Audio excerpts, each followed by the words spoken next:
Future Vision Study Center, Salem.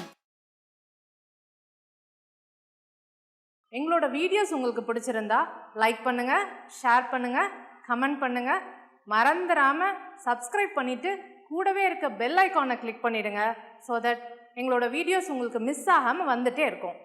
Hello every one, இன்றைக்கி நம்ம என்ன பார்க்க போகிறோம் அப்படின்னா யூஜி டெட் இங்கிலீஷ் யூனிட் 4ல் இருக்கிற ode to 19 girl John Keats எழுதின இந்த ஓடை பற்றி தான் நம்ம பார்க்க போகிறோம். ஓகேங்களா? ஸோ அதுக்கு முன்னாடி ஆத்தர் இன்ட்ரோ வந்து பார்த்துடலாம். ஜான் கீட்ஸு இவர் வந்து நம்ம வந்து போயட் ஆஃப் நேச்சர் அப்படின்னு சொல்லிட்டு சொல்வோம் இல்லையா? ஏன்னா வந்துட்டு இவங்க ரொமான்டிக் பீரியடை இவர் வந்து சேர்ந்தவர். அண்ட் தென் இவங்க வந்துட்டு நேச்சரை வந்து அதிகமாக வந்து விரும்பினாங்க, நேச்சர் சம்மந்தப்பட்ட விஷயங்களை தான் வந்துட்டு அதிகமாக எழுதுனாங்க அப்படின்னு சொல்லிட்டு நமக்கு நல்லாவே தெரியும். இவரோட கொட்டேஷன்ஸ் கூட மேக்ஸிமம் நேச்சர் சம்மந்தப்பட்ட கொட்டேஷன்ஸை தான் வந்துட்டு இவர் வந்து கொடுத்துருப்பார் இல்லையா? Thing of beauty is joy for ever, truth is beauty, beauty is truth. So இந்த மாதிரியான ஃபேமஸான கொட்டேஷன்ஸ் எல்லாம் நம்ம பார்த்துருப்போம் இல்லையா? அண்ட் தென் ஜான் கீட்ஸ் இவர் வந்துட்டு second generation of romantic age அப்படின்னு சொல்லிட்டு நம்ம சொல்வோம். செகண்ட் ஜெனரேஷன் அப்படின்னு சொல்லும்போது அப்போ ஃபர்ஸ்ட் ஜெனரேஷனில் யாரெல்லாம் வருவாங்க அப்படின்னா சதே வருவார், வேர்ட்ஸ்வர்த்து, அண்ட் தென் கால்ரிட்ஜ்.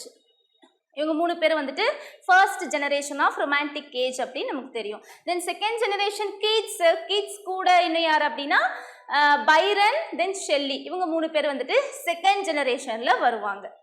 ஓகே.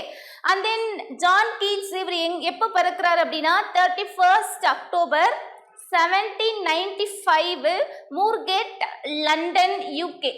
இங்கே தான் வந்து பிறக்கிறார். ஓகே. அண்ட் தென் அவர் எங்கே இறக்குறார் அப்படின்னா 23 ஃபெப்ரவரி 1821 ரோம், இட்டாலியில் வந்துட்டு இவர் இறக்குறாரு. ஓகே. நமக்கு நல்லாவே தெரியும், ரொம்ப யங்காக இருக்கும்போதே ரொம்ப யங் ஏஜில் இறந்தவர் தான் நம்ம ஜான் கீட்ஸ். எந்த ஏஜில் இவர் இறந்துருப்பாரு? அட் த ஏஜ் ஆஃப் 25 வந்துட்டு இவர் இறந்துருப்பாரு. எதனால் இறந்துருப்பாரு அப்படின்னா டிபினால அட்டாக் ஆகி இறந்துருப்பார், டியூபர் க்ளோசிஸ். ஓகே. அண்ட் தென் இவரோட ஃபேமிலி அப்படின்னு சொல்லிட்டு ஜான் கீட்ஸ் அவரோட ஃபேமிலி அப்படின்னு சொல்லி பார்த்தோம் அப்படின்னா இவருக்கு எத்தனை சிப்ளிங்ஸ் அப்படின்னா 3 சிப்ளிங்ஸ் வந்து இருப்பாங்க. இவரோட சேர்த்து 4. இந்த 4ல் வந்துட்டு ஒருத்தங்க இன்ஃபான்ட்டாக இருக்கும் போதே இறந்துருவாங்க. ஸோ ரிமைனிங் இருக்கவங்க 3 மெம்பர்ஸ் இருப்பாங்க ஜான் கீட்ஸோட சேர்த்து. அண்ட் தென் இவரோட ஃபாதர் வந்துட்டு ஃபர்ஸ்ட் வந்து ஒர்க் பண்ணுவார். அண்ட் தென் இவங்க ஃபேமிலி அப்படியே ரன் ஆகும். அண்ட் தென் ஒரு பர்டிகுலர் பீரியடுக்கு அப்புறம் வந்துட்டு அவருடைய ஃபாதருக்கு வந்து ஸ்கல் ஃப்ராக்சர் ஆகி அவர் என்ன பண்ணுவார் அப்படின்னா இறந்துருவார். ஸோ அதுக்கப்புறம் வந்துட்டு மதரோட கேரில் அந்த ஃபேமிலி வந்து ரன் ஆகும். அண்ட் தென் ஒரு பர்டிகுலர் பீரியடுக்கு அப்புறம் அவங்களோட மதரும் வந்து டிபினால இறந்துருவாங்க. ஸோ அதுக்கப்புறம் வந்து இந்த கீட்ஸு அண்ட் தென் ரிமைனிங் இருக்கிற 2 சிப்ளிங்ஸும் என்ன பண்ணுவாங்க அப்படின்னா அவங்க கிராண்ட் மதர் வீட்டில் வந்து அவங்களோட லைஃப்பை வந்துட்டு லீட் பண்ணுவாங்க. ஸோ அங்கே தான் வந்து அவரும் அங்கே இருந்து அப்படியே ஸ்கூல் ஸ்டடீஸ்லாம் முடிச்சுட்டு அண்ட் தென் மெடிசனும் படிப்பார். ஓகே. அண்ட் தென் இவர் வந்துட்டு ஒரு ஸ்கூலில் போயிட்டு ஜாயின் பண்ணுவாருன்னு சொல்லி சொன்னோம் இல்லையா? ஸ்டார்டிங்கில் ஒரு ஸ்கூல் வந்து பார்ப்பாங்க, ஈட்டன் அண்ட் ஆரோ அப்படிங்கிற ஸ்கூல் வந்து பார்ப்பாங்க. அது ரொம்பவுமே வந்துட்டு ஃபீஸ் இவங்களுக்கு வந்து அஃபோர்டபுளாக இருக்காது. அதனால் இவர் வந்துட்டு ஜான் கிளர்க்ஸ் அவருடைய ஸ்கூலில் போயிட்டு ஜாயின் பண்ணி படிப்பார். ஓகே. அப்படி படிக்கும்போது அந்த ஸ்கூல் ஹெட் மாஸ்டர் இருக்கார் இல்லையா, அவருடைய சன் தான் சார்ல்ஸ் கவுடன் கிளார்க். ஓகே. இவர் தான் கீட்ஸை இந்த ரெனைசன்ஸ் லிட்ரேச்சருக்கு வந்துட்டு இன்ட்ரடியூஸே பண்ணுவார். ஓகே. அந்த இவர் என்னதான் மெடிசன் வந்து படித்தாலும் இவருடைய இன்ட்ரெஸ்ட் வந்துட்டு டாக்டர் ஆகணும்னோ இல்லை வந்துட்டு மெடிக்கல் ஃபீல்டில் இருக்கணும்னு சொல்லிட்டு அவர் வந்துட்டு விரும்பலை. அவருடைய கான்சன்ட்ரேஷன்லாம் வந்துட்டு ரைட்டிங்கில் தான் இருந்தது. ஸோ அவர் மெடிசன் படிச்சுட்டு இருக்கும் பொழுதுமே அதில் கான்சன்ட்ரேட் பண்ணாமல் ரைட்டிங்கில் தான் வந்துட்டு அவரோட கான்சன்ட்ரேஷன் முழுசாக பண்ணி ரைட்டிங் அவரோட லிட்ரரி கரியரை வந்துட்டு அவர் அப்படியே டெவலப் பண்ணார். அண்ட் தென் இவருடைய வேர்ட்ஸ் நிறைய போம் எழுதியிருக்காரு, நிறைய ஃபேமஸான போம்லாம் எழுதியிருக்காரு. அது மட்டும் இல்லாமல் வேர்ட்ஸ் வந்து ரொம்பவுமே ஃபேமஸாக 6 வேர்ட்ஸ் வந்து நமக்கு கீட்ஸ் வந்து கொடுத்துருக்காரு. இந்த 6உமே வந்து ஃபேமஸான ஒன்று, யாருக்குமே தெரியாமல் இருக்காது. கண்டிப்பாக இந்த 6 வேர்ட்ஸுமே நம்ம படிச்சுட்டு தான் வந்திருப்போம் யூஜி, பிஜி. அதை தாண்டி இருக்கிற எல்லா எக்ஸாம்ஸ்லையுமே கண்டிப்பாக இதில் அட்லீஸ்ட் 3 ஓடாச்சும் இருக்கும் இல்லையா? நமக்கு பாருங்க இதுலேயும் நம்ம படிக்கிறோம் இல்லையா? ஸோ கண்டிப்பாக இதில் இருக்கிற எல்லாமே படிச்சிருப்போம். அப்படி இல்லைன்னா அட்லீஸ்ட் 4 ஆச்சு படிச்சிருப்போம். எஸ். ஸோ இந்த 6 ஓடுமே எப்போ பப்ளிஷ் ஆயிருக்கும் அப்படின்னா என்னாச்சு? அப்படியே கன்டினியூ பண்ணிக்கவா? இப்போ எதுலேருந்து சொல்றது? ஆமாம், என்ன சொல்லி ஸ்டார்ட் பண்ணணும்? அப்படியே ஸ்டார்ட் பண்ணிக்கவா? எதனால நிறுத்துனீங்க? எதனால நிறுத்துனீங்க? ஓகே, ஸ்டார்ட் பண்ணவா? ரெக்கார்டிங் போயிட்டு தான் இருக்கா? ஓகே. இவர் வந்து 6 ஓட்ஸ் வந்துட்டு இருக்கு. இந்த 6 ஓட்ஸில் வந்துட்டு ரொம்பவே ஃபேமஸான இந்த 6 வேர்ட்ஸ் நமக்கு நல்லாவே தெரியும். நம்மளோட யூஜி பிஜி அந்த அதுக்கப்புறம் அதை தாண்டி இருக்கிற எல்லா எக்ஸாம்ஸ்லையுமே கண்டிப்பாக அட்லீஸ்ட் இதில் இருக்கிற 4 வேர்ட்ஸ் நீங்கள் கண்டிப்பாக படிச்சிருப்பீங்க. ஸோ நம்ம எல்லாருக்குமே தெரிஞ்சது தான். இந்த 6 வேர்ட்ஸுமே வந்துட்டு 1819 இந்த ஒரே வருஷத்தில் இதை வந்துட்டு பப்ளிஷ் பண்ணியிருப்பாரு. ஓடான் இண்டோலன்ஸ், ஓடான் எ கிரேஷியன், சூப்பர்வான ஒரு போம் வந்து ode on a Grecian urn, ode to Psyche, and then ode to 19 கேர்ள் இப்போ நம்ம பார்க்க போகிறோம். And then ode to melancholy, and then ode to ஆட்டமும் சூப்பர்வான ஒரு ஓடு போம் இல்லையா? ஸோ நம்ம எல்லாருக்குமே தெரியும். இதை தாண்டி ஃபேமஸான ஒர்க்ஸ் அப்படின்னு சொல்லி பார்த்தோம்னா லமியா, த ஈவ் ஆஃப் செயின்ட் ஏஜ்னஸ், ஹைப்பரியன், என்ஜிமியன், இது எல்லாமே வந்துட்டு இவருடைய ஃபேமஸான ஒர்க்ஸ். இது மட்டும்தான் இவர் எழுதியிருக்காரா அப்படின்னா கீட்ஸு போம் எழுதுறதுல ஓடு எழுதுறதெல்லாம் ஃபேமஸா அப்படின்னா கண்டிப்பாக அதில் வந்து ரொம்ப ஃபேமஸாக இருந்தவர் தான். இதையும் தாண்டி நம்ம பார்க்கும் பொழுது இவருடைய லெட்டர்ஸ் ரொம்ப ரொம்ப ரொம்ப ரொம்ப ஃபேமஸ். ஓகே, இவருடைய லெட்டர்ஸ் தெரியாதவங்க யாருமே இருக்க மாட்டாங்க. 1 லெட்டர் 2 லெட்டர் எழுதல, 10 லெட்டர் 20 லெட்டர் எழுதல, நியர்லி 252 லெட்டர்ஸ் எழுதியிருக்கார். 252 லெட்டர்ஸ் எழுதியிருக்காரு. யாருக்கு எழுதியிருக்காரு, யாருக்கு எழுதினாரு அப்படின்னு சொல்லி பார்த்தீங்கன்னா அவருடைய பிரதர்ஸ்க்கு, 2 பிரதர்ஸ்க்கு எழுதியிருப்பாரு, ஃப்ரெண்ட்ஸ்க்கு எழுதியிருப்பாரு, போயட்ஸ்க்கு எழுதியிருப்பாரு, அவருடைய இன்ஸ்பிரேஷனாக இருந்தவங்களுக்கு எழுதியிருப்பாரு. அந்த மாதிரி ஒரே வருஷத்தில் 2 டைம் 3 டைம் 5 டைம் அந்த மாதிரிலாம் வந்துட்டு ஒருத்தங்களுக்கே 5 லெட்டர் 6 லெட்டர் அந்த மாதிரியெல்லாம் கூட எழுதியிருப்பாரு. டோட்டலாக 252 லெட்டர்ஸ் வந்து எழுதியிருக்காரு. இதில் வந்துட்டு இன்னும் வந்து இவர் ஒரு டேர்ம் வந்து காயின் பண்ணி யூஸ் பண்ணியிருப்பாரு. இந்த லெட்டர்ஸில் அவங்க பிரதர்ஸ்க்கு வந்து எழுதியிருப்பார், ஜார்ஜ்க்கும் தாமஸ்க்கும். ஓகே, அப்படி அவங்க 2 பேருக்கு எழுதும்பொழுது இவர் நெகட்டிவ் கேப்பபிலிட்டி அப்படிங்கிற ஒரு நியூ டேர்மை காயின் பண்ணி அந்த லெட்டர்ஸில் யூஸ் பண்ணியிருப்பார். ஸோ நெகட்டிவ் கேப்பபிலிட்டி அப்படிங்கிறது இந்த லெட்டர்ஸ் மூலமாக ரொம்பவுமே ஃபேமஸான ஒரு டேர்ம். ஓகேங்களா, அதை கீட்ஸ் தான் வந்துட்டு நியூவாக காயின் பண்ணி யூஸ் பண்ணியிருப்பார். ஓகே, இப்போ நம்ம வந்துட்டு ஆத்தர் இன்ட்ரோ வந்து பார்த்தாச்சு. ஸோ அதுக்கப்புறம் வந்துட்டு இந்த போம் சம்மந்தப்பட்ட இம்பார்ட்டண்ட்டாக இருக்கிற பாயிண்ட்ஸு எக்ஸாம் பாயிண்ட் ஆஃப் வியூவில் பார்த்துடலாம். ஓகேங்களா, அதை நம்ம நிறைய பார்க்கணும், நிறைய எழுதணும், நிறைய எழுதி பார்த்தா தான் அது வந்துட்டு எக்ஸாம் பாயிண்ட் ஆஃப் வியூவில் கவர் ஆகும் அப்படின்னு கிடையாது. கொஸ்டினரி ஏரியா அப்படிங்கிறது இருக்குது. ஓகேங்களா, இதெல்லாம் படித்தாதான் எக்ஸாம்ஸில் கேட்குற கொஸ்டின்ஸ்க்கு வந்து ஆன்சர் பண்ண முடியும் அப்படிங்கிற மாதிரியான ஹிண்ட்ஸை தான் வந்து நம்ம எப்போவுமே வந்து கொடுப்போம். ஸோ அந்த மாதிரி தான் நம்ம ஆத்தர் இன்ட்ரோ பார்த்தோம். இப்போ பார்க்க போகிறதும் அப்படி தான். ஓகே, ஸோ என்ன அப்படின்னா ஓ டு 19 கேர்ள். ஓகே, 19 கேர்ள் அப்படிங்கிறது ஒரு பேர்டு இல்லையா? அதுனா ஓ டு 19 கேர்ள் அப்படின்னு சொல்லிட்டு நம்ம பார்த்தோம்னா ஓடுனா என்ன, ஓடுனா என்ன அப்படிங்கிறது நம்ம முதல்ல தெரிஞ்சுக்கணும். இந்த ஓடு அப்படிங்கிற வேர்டு நமக்கு எப்படி கிடைச்சிது அப்படின்னா கிரீக் வேர்டு 18 அப்படிங்கிற இந்த வேர்டில் இருந்து தான் நமக்கு ஓடு அப்படிங்கிற இந்த வேர்டு வந்து கிடைச்சிருக்கு. ஓகே, இதுல இருந்தால் இது டிரைவான வேர்டு தான் ஓடு. கிரீக் வேர்டு மைண்டில் வச்சுக்கணும். ஓகேங்களா, ஒரு வேளை இப்படி கூட கேட்கலாம், ஓடு அப்படிங்கிறது என்ன வேர்டு அப்படின்னு கேட்கலாம். கிரீக் வேர்டா, லாட்டின் வேர்டா, இட்டாலியன் வேர்டா அப்படிங்கிறது மாதிரியான கொஸ்டின்ஸ் எல்லாம் இதுக்கு முன்னாடி கேட்டிருக்காங்க. கேட்கல அப்படின்னாலும் இப்படியும் கேட்கலாம் அப்படின்ற மாதிரி தான் நம்மளோட ப்ரிப்பரேஷன் அப்படிங்கிறது இருக்கணும். ஓகே, அதே மாதிரி இந்த வேர்டு வந்து எதுலேருந்து வந்து டிரைவ் ஆச்சு அப்படின்னு சொல்லிட்டு இதனோட ஸ்பெல்லிங்கை சேஞ்ச் பண்ணி கூட கொடுக்கலாம். ஓகே, அண்ட் தென் பார்த்துக்கணும். அண்ட் தென் 18 அப்படின்னா என்ன அப்படின்னா to sing or chant. Okay, actually ode அப்படின்னாவே என்ன அப்படின்னா பர்டிகுலராக ஒரு திங்கை பற்றி பாடுறது. பர்டிகுலரா ஒரே ஒரு திங்கை பத்தி மட்டும்தான் அதுல வந்து சொல்லியிருப்பாங்க. இப்போ ஓடானிய கிரேஷியன் ஏர்ன் அப்படின்னு நம்ம பார்த்தோம். அந்த ஏர்ன்ல என்னென்ன பிக்சர்ஸ் இருக்கு, அந்த பிக்சர் அந்த ஆர்ட் என்ன எல்லாம் சொல்லுது அதை தான் அதில் சொல்லியிருப்பாங்க. ஓட்டோ ஆட்டம். ஆட்டம் அப்படின்னா என்ன, அந்த ஆட்டம் சீசன்ல என்னெல்லாம் பண்ணுவாங்க, ஆட்டம் சீசன் எதை ரெஃபர் பண்ணுது அப்படின்னு சொல்லிட்டு ஆட்டம் சம்பந்தப்பட்ட விஷயங்கள் மட்டும்தான் அந்த ஓட்டோ ஆட்டம்ல இருக்கும். அதாவது அதே போலதான் ஓட்டு 19 கேர்ள் அப்படிங்கிறது என்ன அப்படின்னா 19 கேர்ள் அப்படிங்கிற ஒரு பேர்டை அங்கே வந்து பாடிட்டு இருக்கு. அந்த சாங்கை வந்து நம்ம ஜான் கிட்ஸ் கேட்குறாரு. அது அவர் அந்த சாங்கை கேட்டதுக்கு அப்புறம் அவர் எந்த மாதிரி ஃபீல் பண்ணாரு, எது கூட கம்பேர் பண்ணுறாரு, அந்த ஸ்வீட் அந்த சாங் கேட்டதுக்கு அப்புறம் அவருக்கு அந்த ஸ்வீட்னஸ் அப்படிங்கிறது ஃபீல் ஆகுது, ஸ்வீட்டாக இருக்குது, ரொம்பவுமே ஸ்வீட்டாக இருக்குது, அந்த ஃபீலிங்கை நம்மகிட்ட ஷேர் பண்ணுறாரு. அவ்வளோதான் ஓட்டு 19. ஓகே, அது நம்ம ஸ்டான்ஸா வைஸ் பார்க்கும்போது ஒவ்வொரு ஸ்டான்ஸாலையும் என்னெல்லாம் சொல்லியிருக்காரு அப்படிங்கிறத வந்து பார்ப்போம். பட் கான்செப்ட் இதுதான். ஓகே, அண்ட் தென் இந்த கீட்ஸ் எழுதுனதுல ரொம்ப பெஸ்ட்டான போம் எது அப்படின்னா இந்த ஓட்டு 19 கேர்ள் தான்.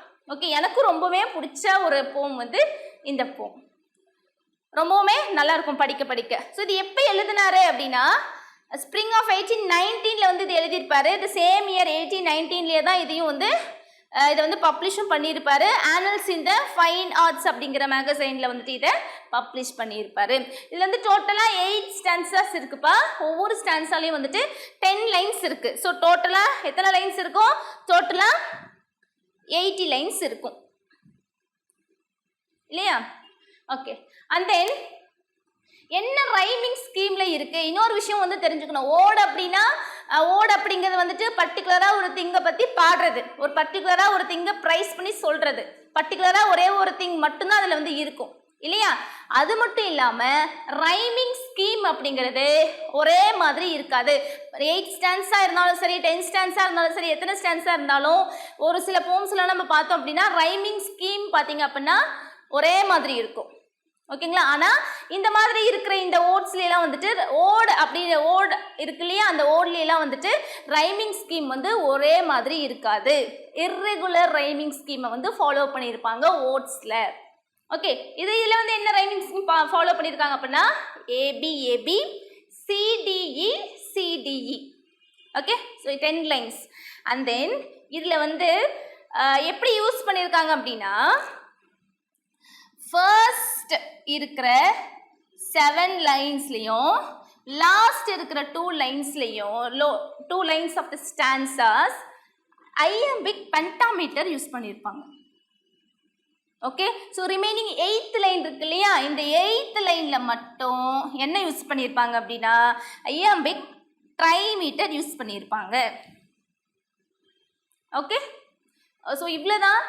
நம்ம போம் அப்படின்னு எடுத்துக்கிட்டோம் அப்படின்னாவே ரொம்ப கான்சன்ட்ரேட் பண்ணி படிக்கணும். அப்படின்னா அதை வந்துட்டு எப்போ எழுதுனாங்க, எப்போ பப்ளிஷ் பண்ணாங்க, எந்த மேகசைனில் வந்து பப்ளிஷ் பண்ணாங்க, அது கூட இன்னும் ஏதாச்சும் வந்து கலெக்ஷனாக வந்து பப்ளிஷ் பண்ணியிருக்காங்களா அப்படிங்கிறத நம்ம பார்த்துக்கணும். அந்த அப்படி கலெக்ஷனாக பப்ளிஷ் பண்ணியிருந்தாங்க அப்படின்னா இன்னும் என்னெல்லாம் அது கூட பப்ளிஷ் பண்ணியிருக்காங்க அப்படின்றத பார்த்துக்கணும். எத்தனை ஸ்டான்ஸாஸ் இருக்குது, எத்தனை லைன்ஸ் இருக்குது, என்ன ரைமிங் ஸ்கீம் வந்து அதில் யூஸ் பண்ணியிருக்காங்க. ஸோ இதுதான் மேக்ஸிமம் கொஸ்டினாக கேட்கறதுக்கான வாய்ப்புகள் ரொம்பவும் அதிகம், 99.9%. ஓகேங்களா? ஸோ எக்ஸாம் பாயிண்ட் ஆஃப் வியூல இம்பார்ட்டண்ட்டாக இருக்குது, நம்ம பார்த்தாச்சு. நெக்ஸ்ட் நம்ம ஸ்டான்ஸா வைஸ் சம்மரிக்குள்ளே போயிடலாம். ஓகே, இப்போ வந்து நம்ம என்ன பார்க்க போகிறோம் அப்படின்னா ஸ்டான்ஸா வைஸ் சம்மரி வந்து பார்க்க போகிறோம். ஓட்டு 19 கேர்ளோட ஸ்டான்ஸா வைஸ் சம்மரி வந்து பார்க்க போகிறோம். ஸோ நம்ம ஆல்ரெடி பார்த்துட்டோம். இதில் வந்துட்டு 8 ஸ்டான்ஸாஸ் வந்து இருக்குது. ஈச் ஸ்டான்ஸாஸ் கண்டெய்ன்ஸ் 10 லைன்ஸ் அப்படிங்கிறத நம்ம ஆல்ரெடி பார்த்துட்டோம். ஓகே, இப்போ ஃபர்ஸ்ட் ஸ்டான்ஸா 1. இந்த ஸ்டான்ஸா 1ல என்ன சொல்றாரு அப்படின்னா ஆக்சுவலி இந்த 19 கேர்ளோட எக்ஸ்பீரியன்ஸ் வந்து நம்ம ஜான் கீட்ஸ்க்கு வந்து எப்படி கிடைச்சிச்சு அப்படின்னா அவர் அவருடைய ஃப்ரெண்டு வீட்டுக்கு போயிருப்பார். ஓகே, மிஸ்டர் சார்ல்ஸ் ஏ ப்ரவுன் அப்படிங்கிற அவருடைய ஃப்ரெண்டு வீட்டுக்கு போயிருப்பார். அவரோட ஃப்ரெண்டு வீட்டுக்கு போயிட்டு ஒரு டைனிங் டேபிளில் இருக்கும் பொழுது, சாப்பிட்டுட்டு இருக்கும் பொழுது, அதுக்கு விண்டோக்கு பக்கத்தில் இருக்கிற அந்த ட்ரீ மேலே அந்த பேர்டு உட்காந்து பாடிக்கிட்டு இருக்கும். ஓகே, அந்த மாதிரி பாடும் பொழுது அவர் அந்த சாங்கை வந்து கேட்பாரு. அந்த சாங் அவருக்கு ஒரு புதுவிதமான எக்ஸ்பீரியன்ஸை கொடுத்துருக்கும். எப்படி இது சாலிட்டரி ரீப்பரில் வேர்ட்ஸ்வொர்த் வந்து நடந்து போயிட்டு இருப்பாரு, அந்த கேர்ள் வந்து லேண்டில் ஃபீல்டில் வந்துட்டு அவங்க வந்து ஒர்க் பண்ணிட்டு இருப்பாங்க. அவங்க பாடுறது அவங்க என்ன லாங்குவேஜில் பாடுறாங்கன்னே அவங்களுக்கு தெரியாது. ஈவன் தோ அந்த சாங்கில் வந்து ரொம்பவுமே அட்ராக்ட் ஆகி அப்படியே ஸ்ட்ரக் ஆகி அங்கேயே நின்று நமக்கு ஒரு போம் கொடுத்துருப்பார் இல்லையா? ஒரு நல்ல ஸ்டோரி தி சாலிட்டரி ரீப்பர். அந்த மாதிரி தான் இந்த O2 19 கேர்ளும் இந்த பேர்டு வந்து பாடுது. அந்த பேர்ட் பாடின அந்த சாங் வந்து இவருக்கு ரொம்ப இம்ப்ரெஸ் பண்ணுது, ரொம்ப அட்ராக்டிவா இருக்கு. அவருக்கு எல்லா பெயினும் ரிலீஃப் ஆகுது. ஒரு பெயின் கில்லர் மாதிரி ஆயிடுச்சு இந்த சாங், இந்த பேர்டோட சாங். ஓகேவா? அந்த எக்ஸ்பீரியன்ஸ் தான் நமக்கு இதை ஷேர் பண்ணியிருக்காரு. வேற எதுவுமே இதில் வந்து அவர் கொடுக்கல. ஓகே, அப்படி பார்க்கும்போது ஸ்டான்ஸா 1 இது அவர் என்ன சொல்றாரு அப்படின்னா, இந்த 19 கேர்ளை பத்தி நமக்கு ஃபர்ஸ்ட் வந்து சொல்றாரு. ஓகே, இந்த 19 கேர்ளோட சாங் வந்து எப்படி இருக்கும்? ரொம்ப ஸ்வீட்டா இருக்கும். ஓகேவா? இந்த பாடுறதை கேட்கும் போதே இந்த சாங் வந்து ரொம்பவுமே ஸ்வீட்டா இருக்கு, ரொம்ப ஒரு கிரேட்ஃபுல்லான ஒரு ஜாய் வந்து கொடுக்குது அப்படின்னு சொல்லிட்டு இவர் வந்து சொல்றாரு. இப்போ வந்து இவருக்கு வந்து ட்ரௌசியா இருக்கு, ஸ்லீப்பினஸ்ஸா இருக்கு. இந்த அதாவது ஆல்கஹால் ஓபியம் எடுத்துக்கிட்டோம் அப்படின்னா அதுக்கப்புறம் வந்து ஒரு ஸ்லீப்பினஸ் வரும் இல்லையா, ஒரு ட்ரௌசினஸ் வரும் இல்லையா, அந்த ட்ரௌசினஸ் வந்து இப்போ அவருக்கு வந்து இருக்கு. அதாவது அந்த ட்ரௌசினஸ் இருக்கிற மாதிரி இருக்காமா. He also feels a sort of sleepiness. இந்த தூக்கம் அப்படிங்கிறது இப்போ இருக்கிற தூக்கம் அவருக்கு எப்படி இருக்காமா, as if he had taken a dose of hemlock or opiate. இந்த ஓபியம் சாப்பிட்டா ஒரு தூக்கம் வரும் இல்லையா, அந்த மாதிரி ஒரு ட்ரௌசியாக ஒரு ஸ்லீப்பினஸ்ஸாக இப்போ வந்து இருக்குது. இப்போ எனக்கு இந்த சாங்கை கேட்கும் பொழுது எப்படி இருக்குது அப்படின்னா ரொம்பவுமே ஸ்வீட்டாக இருக்குது. ஏன் இப்போ அப்படின்னு சொல்லி சொல்கிறாரு அப்படின்னா, ஆல்ரெடி அவருடைய ஹார்ட்டில் ஒரு பெயின் அப்படிங்கிறது இருக்குது. ஓகே, ஹார்ட்ல அப்படின்னா அவருக்கு ஏதோ வந்து ஹர்ட்ஃபுல்லான விஷயம் ஆல்ரெடி நடந்திருக்கலாம். ஓகேவா? ஏற்கனவே இப்போ வந்து அவர் மனசு கஷ்டத்துல இருக்காரு. ஓகேவா? ஒரு சேட்னஸ்ல இருக்காரு. இந்த சேட்னஸ்ல இருக்கும் பொழுது அவர் வந்து அந்த 19 கேர்ளோட சாங்கை கேட்டதுக்கு அப்புறம் எப்படி இருக்காமா, அவர் ஹார்ட்ல இருக்கிற ஃபீலிங், அதாவது அந்த சேட்னஸ் எல்லாமே ரிலீஃப் ஆன மாதிரி இருக்கு. அந்த அளவுக்கு ஒரு குட் எக்ஸ்பீரியன்ஸை, ஒரு கிரேட்ஃபுல்லான ஜாயை இந்த பேர்டு வந்து அந்த பேர்டோட சாங் மூலமாக எனக்கு ஒரு ரிலீஃபை கொடுத்துச்சு அப்படின்னு சொல்லிட்டு நம்மக்கிட்ட இவர் ஷேர் பண்ணியிருக்காரு. ஓகேங்களா? மேட்டர் ஆஃப் ஃபேக்ட் என்ன அப்படின்னா, happy effect of a song. Okay, எதனால என்னோட மனசில் இருக்கிற அந்த கஷ்டங்கள் எல்லாம் போச்சு அப்படின்னா எந்த ரீசனும் இல்லை. நான் அந்த சாங்கை கேட்டேன், அந்த சாங் வந்து எனக்கு வந்து ஸ்வீட்னஸை கொடுத்தது, கிரேட் ஜாய்ஃபுல்லாக கொடுத்தது. அதன் மூலமாக எனக்கு பெயின் ரிலீஃப் ஆச்சு. அந்த அளவுக்கு ஒரு ஸ்வீட்டாக பாடக்கூடிய அந்த 19 கேர்ளோட சாங்கு கேட்ட உடனே எனக்கு வந்துட்டு ஃபீல் ஃப்ரீ ஆச்சுன்னு சொல்லிட்டு தான் ஃபஸ்ட்டு ஸ்டான்ஸால் சொல்லியிருக்காரு. ஓகே, ஒன்றும் கன்ஃபியூஸ் ஆகிக்காதீங்க, ஒன்றும் டிஃபிகல்ட்டி இதில் எதுவுமே கிடையாது. 19 கேர்ளோட சாங்கை நமக்கு சொல்லியிருக்காரு. அந்த சாங் ஸ்வீட்டாக, அந்த பேர்ட் வந்து ஸ்வீட்டாக பாடுது. அந்த சாங்கை கேட்ட உடனே எனக்கு இப்போ ஸ்லீப்பினஸ்ஸாக இருந்தாலும் கூட அந்த கண்டிஷனில் இருக்கும் பொழுதும் எனக்கு எப்படி தெரியுது அப்படின்னா ரொம்பவுமே ஸ்வீட்டாக ஃபீல் ஆகுது. ஆல்ரெடி நான் வந்து ஹர்ட்டிங்கில் இருக்கேன், சேட்னஸில் இருக்கேன், சாரோஃபுல்லில் இருக்கேன். ஆனால் அது எல்லாமே அந்த பெயின்லேருந்து எனக்கு ஒரு ரிலீஃபாக இருந்தது, ஒரு பெயின் கில்லராக இருந்தது. எது அப்படின்னா இந்த 19 கேர்ளோட சாங் தான். இவ்வளோ தான் ஃபஸ்ட்டு ஸ்டான்ஸால் சொல்லியிருக்காரு. ஓகே, இப்போ நம்ம என்ன பார்க்க போகிறோம் அப்படின்னா ஸ்டான்ஸா நம்பர் 2. இந்த ஸ்டான்ஸால் இவர் என்ன சொல்கிறாரு அப்படின்னா, ஃபர்ஸ்ட் வந்து 19 கேர்ளோட அந்த சாங்கை வந்து நமக்கு டிஸ்கிரைப் பண்ணார். இதில் என்ன சொல்கிறாருன்னா, அந்த பேர்டு ரொம்ப ஹாப்பியாக இருக்கான்.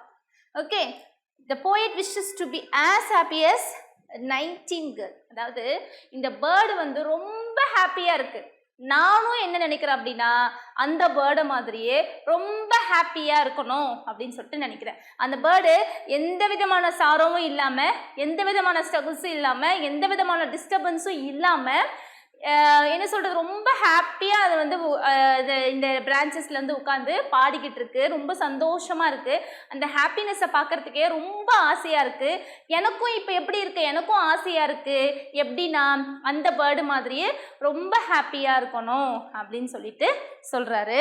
அண்ட் தென் நான் இப்போ எப்படி இருக்கேன், ரொம்ப சேடாக இருக்கேன். ஓகே, இந்த சேட்னஸ்லேருந்து எனக்கு ஒரு ரிலீஃப் வேணும்.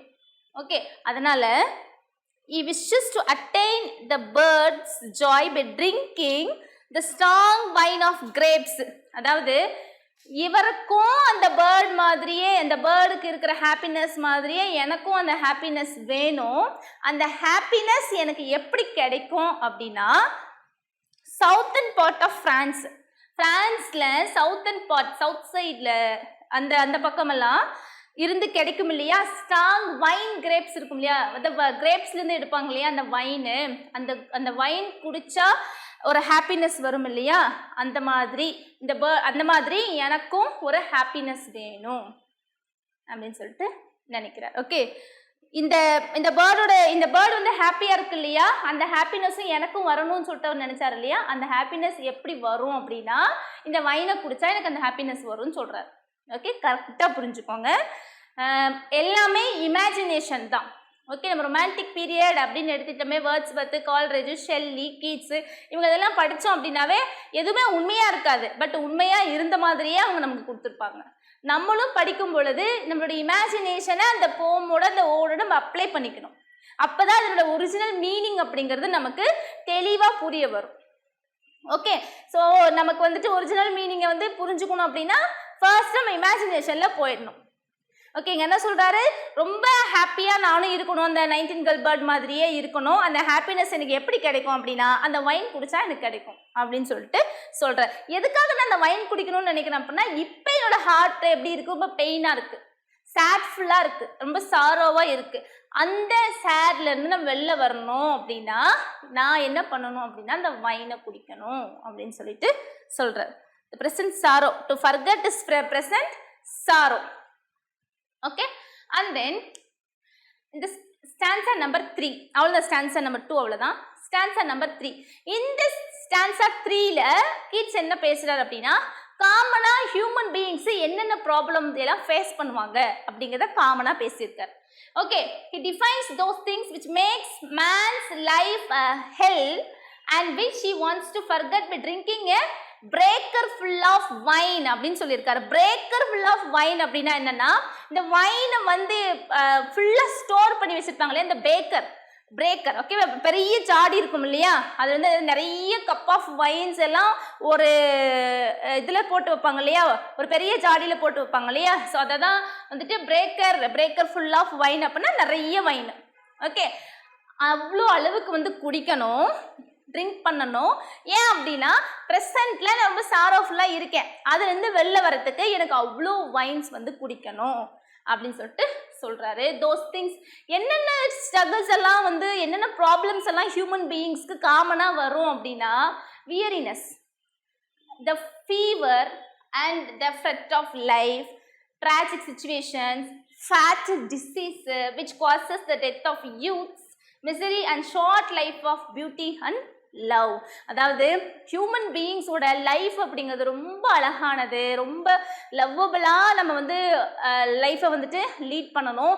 அப்படி லீட் பண்ணுற நம்மளுடைய லைஃப்பில் நம்மளுடைய லைஃப் அப்படின்னா ஒரு சிங்கிள் பர்சனோட லைஃப்னு அவர் வந்து சொல்ல, ஹியூமன் பீயிங்ஸ் காமனாக இவங்களோட லைஃப்லாம் வந்துட்டு இவ்வளோ ஸ்ட்ரகிள்ஸ் இருக்குது, நிறைய கஷ்டங்கள், ஃபீவரு, டிசீஸ், கொடூரமான டிசீஸு, ஏதாச்சும் ட்ராஜிக்காக இருக்கிற சுச்சுவேஷனு, ஃப்ரெட் ஆஃப் லைஃப், ரொம்பவுமே வந்துட்டு வருத்தப்படக்கூடிய விஷயங்கள்லாம் வந்து நடக்கிறது, இந்த மாதிரி நிறைய ஸ்ட்ரகிள்ஸ், நிறைய ப்ராப்ளம்ஸு, நிறைய சாரோஃபுல், நிறைய சேட்னஸ் எல்லாமே வந்துட்டு ஃபில் ஆனது தான் ஹியூமனோட லைஃபு. ஹியூமனோட லைஃப் அப்படிங்கிறது ஹெவனாக இருக்கணும், ஹியூமனோட லைஃப் அப்படிங்கிறது எப்படி ஆயிடுது அப்படின்னா ஹெல்லாக வந்து மாறிடுது அப்படின்னு சொல்லிட்டு தேர்ட் ஸ்டான்ஸால நமக்கு சொல்லியிருக்காரு. Okay, thank you. டிஎன்பிஎஸ்சி டெட் நியமன தேர்வு, PC, SI, TRB, agri, forest, railway போன்ற அனைத்து போட்டித் தேர்வுகளுக்கும் நேரடி மற்றும் ஆன்லைன் வகுப்புகள் ஆரம்பம். அனைத்து போட்டித் தேர்வுகளுக்கும் ஸ்டடி மெட்டீரியல் கிடைக்கும். நேரடி மற்றும் போஸ்டல் டெஸ்ட் பேட்ச் வசதியும் உண்டு. தொடர்புக்கு future vision study centre, Salem. Contact 9042030163. Future Vision Study Center, SKS Hospital Road, opposite to Hotel Lakshmi Prakash, near New Bus Stand, Salem. Cell 90420 30163.